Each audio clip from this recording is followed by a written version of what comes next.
chapter 6 e-commerce class, we've got here other online marketing strategies. It says here, in addition to traditional online advertising and marketing strategies, we've got the search engine and displays. There are several other strategies that are more focused than the traditional online. So now we have some traditional online, and now we have some new online techniques. We want to get customer retention. Do you guys know what's customer retention? Want customers come back. We always want to come back. We also want to have good pricing strategy, because with the online, we can do better control over pricing, what prices people see, when they get to see the discount, how much allowance we give them. And we also have this long tail. So let's see what's long tail. Customer retention strategies is a personalization, one-to-one marketing. So here you do retargeting. Do you guys know the idea of retargeting? For example, if you make an advertisement, people come to your website. Now, when people come to your website, there is a small, in Facebook, they call it Facebook Pixel. Anyone have heard of Facebook Pixel? Basically, in your website, Facebook will put there some sort of a small script in the website. When you open the page, this small pixel will know that you opened this website. And of course, when you open it, you know Facebook, if you go to websites, they know who you are because you're already logged into the system, right? So as soon as you open this website, let's say at dart.net, Facebook will immediately know that you have been to this at dart.net. This way, if you are the advertiser of a dart.net, you can tell Facebook, anyone who visited my website, just go after them now. Don't leave them alone. Do you see? What do you mean? How do they know? Yeah, you basically go to advertising and you tell them, we want to retarget. Do you see? So whoever comes to our website, Facebook will immediately know who you are, and because you're logged in with your profile, right? So they already know all of the websites you have been to. You see? Every website you go to that has this Facebook pixel, Facebook know you have been to these websites because they have received a request, for this pixel from this site. And when you make the request, they realize the person who made the request is you because they know your profile. You see? So here you start to be, you have this behavior targeting based on the data from the search engine. Now, not just Facebook and, Google. So even Google, they have this targeting or what they call it, goal completed. You see? Let's say if you are in a Dart website and you want to integrate it with Google advertising. So you can tell Google, if someone click on shopping cart, then this is step 1. Number 2, they check out, step 2. And then when it says thank you for your purchase, goal achieved, and that's step number 3. So you even teach Google how to track customers on your website. So Google now, they know how many people went to step 1, how many people went step 1 and 2, how many people reached step 3. And then you can get a report by Google that tells you, how many people actually achieved goal completed. And you actually can even tell Google, people who achieve goal completed, this is worth $10. This way they can tell you, last month you earned $5,000, which means 500 people reached goal 3. You can get the 5,000, they can tell you 5,000, half of it comes from Australia. 20% of it comes from Italy. So you know where your customers come to. It can also tell you how many people drop. So they do step 1 and 2 and they don't do 3. So they go, they add to the cart, and they come to check out, and then they don't complete the transaction. So you can see why people don't complete the transaction. You see? So you can get a lot of information, and that's how you get customer retention. So you get the customer, you follow the customer, you see where customers drop, you see how you can get them back, and don't ever leave them alone. You tell Facebook, go after these customers. And Facebook keeps advertising until they buy. And if they don't buy, you can tell Google or Facebook, hey, Do you see those people that we targeted and they deliver bots? Find other people in the world who have the same profile. Do you see? So for example, if you are selling this, kitchenware, the people who came, let's say they like food. So if you look at their likes, they like food, food companies, like cake pages. Do you see? So Facebook will already know these people who went to adar.net, these people, they have liked on all of these, food, cakes. So now after maybe 20 people come to your website and Facebook see those 20 people, they have this comment in their profile. Then you tell Facebook, go for all of the similar customers to these 20. And then Facebook will find 200,000 people from around the world who have similar characteristics and then follow them. That's very powerful. That's very powerful, right? Social network data, that's the data of social network. Integration of offline personal data, and this is another even step. Effectiveness still inconclusive, and privacy issues is also a concern. Do you see? We've got the idea of customization, which is changing the product, how information goods ideal for differentiation. So this idea of customization where, maybe for the kitchenware, you can tell people, especially maybe you do now a promotion. You see, it's Mother's Day coming.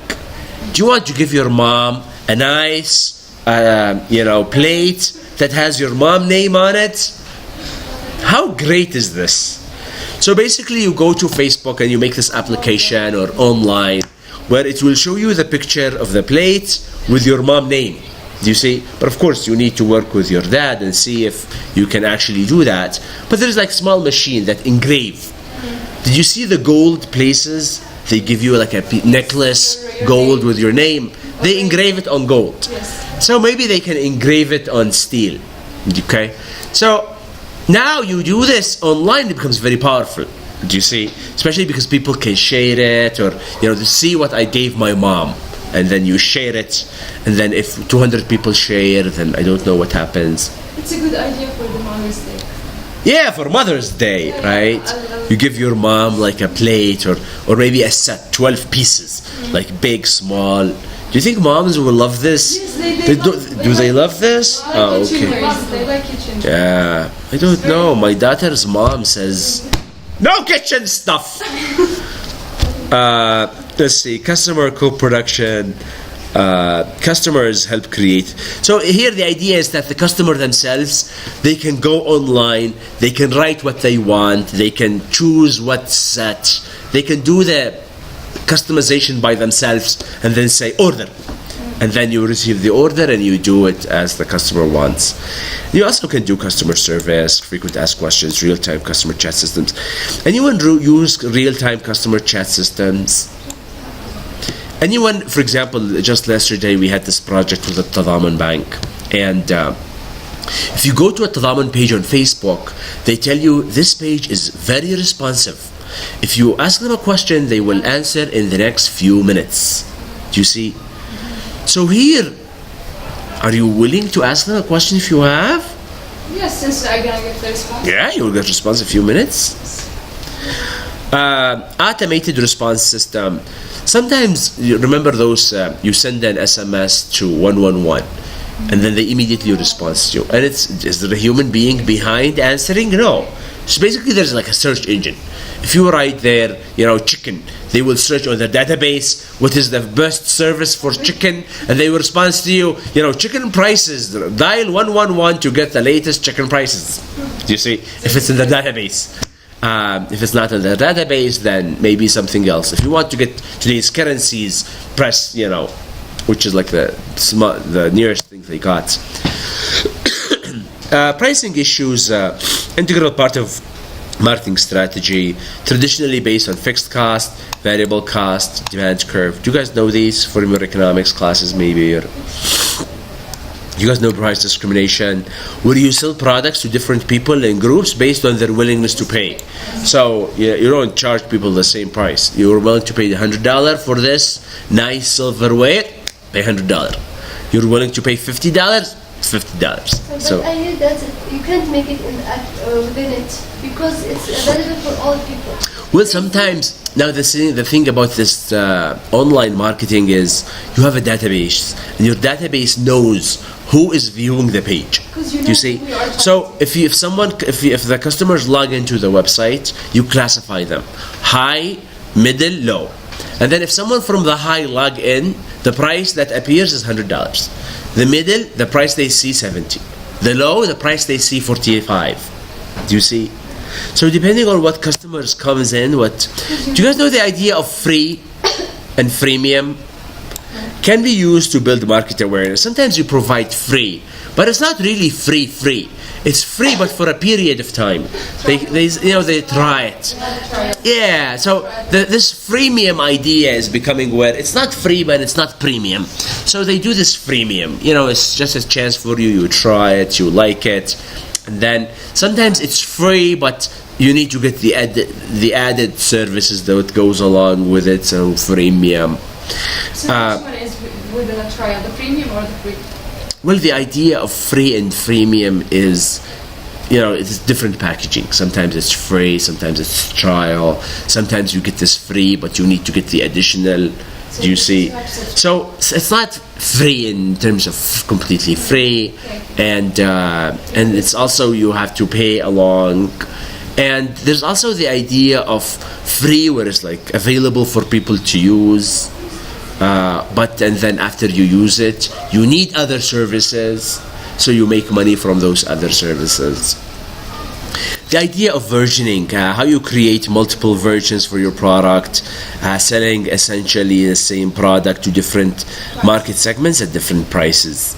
You see, so you have one version for students, free. One version for professionals, you pay a lot of money. Do you see? It's the same product. It's just two different versions. Like the switcher that we used to do for the salon. Exactly. Yeah, like for the switcher. Bundling, we've got this offering consumers two or more products at one price. Do you know what is auction and how the price goes up as people bid? Yield management, how you try to manage based on what's available or what's better return.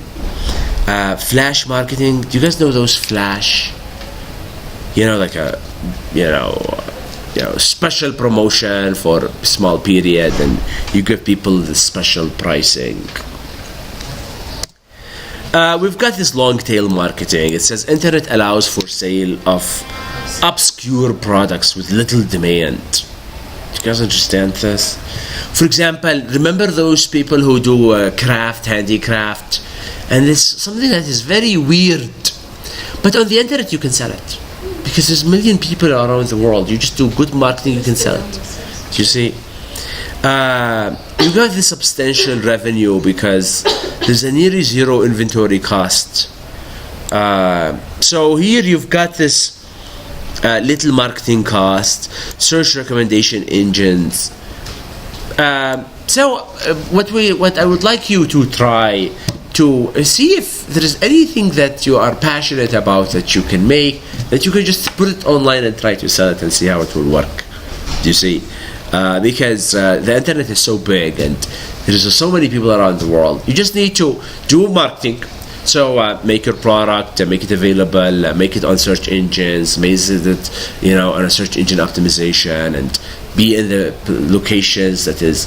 Then maybe it will sell, and you'll see how it will sell. Big hits and big misses. The idea of recommender system. Do you guys think they are powerful review sites? Do you see anyone have you used a system that recommends you or decided to buy something based on reviews? Anyone have had this? I'm using this with applications whenever I want to download. Yeah, mobile applications. Before anyone? Did you guys create a mobile application? No. Not yet. Maybe do you want to do this as part of your project? Make a mobile application? Recently. You don't want to do that? Recently. No, not now. Maybe later. Yes, maybe later. Let's see. How can human editors, including consumers, make recommender systems more helpful? What do you guys? How do you like to answer this question? rating and seeing the Rating, experience. like ratings. Yeah. See, sometimes there is this automated where the system will recommend the best for you. So the system has an optimization equations and formulas and data, and then they will see your history, they will see the current market conditions with other people, and then provide you with the best recommendation. Artificial intelligence. Artificial intelligence. And there's also the human in the editors. You know, did you see when this new iPhone went out to market? Next day, there was like 100,000 YouTube videos testing this new mobile phone. They take it, they break it, they put it inside a microwave, inside a dishwasher, you know, they throw it from the first floor, second floor, and they do all of these tests. Do you see? Of course, because there is no automation, there is no system that can recommend it for you. So humans, they have to do it. Do you see? And then these people, they make it on YouTube, and then people view them. And then you go to YouTube, and YouTube, if you write, you know, iPhone new version, you know, reviews, it will give you that based on how many people got views. Do you see? So that's another artificial intelligence to provide you with feedback. Sir, what's Longtail?